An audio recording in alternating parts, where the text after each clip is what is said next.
Pas vdekjes së babait, nëna nuk e hapi dollapin për 5 vite. Aty brenda ishte ende këmisha e tij.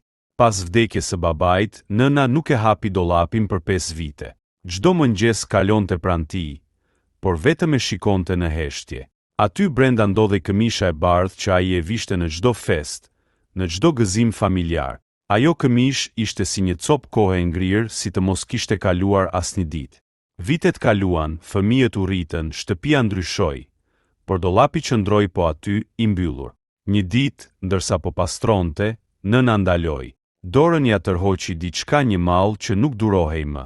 Me duar që i dridheshin, e hapi ngadalë. Brenda gjithçka ishte si dikur, dhe aty, në mes, këmisha e tij e bardhë, e palosur me kujdes. E mori në duar, e vështroi gjatë, pastaj e përqafoi fort. Lotët i rodhën faqeve, por nuk qau nga dhimbja, qau nga dashuria. Tha me zë të ulët, e ndjej ende erën tënde, dhe për një moment, ajo aromi mbushi shtëpinë si dikur. Ishte si të ishte kthyer për pak çaste. Në atë çast, ajo kuptoi se njerëzit që duam nuk ikin kurrë.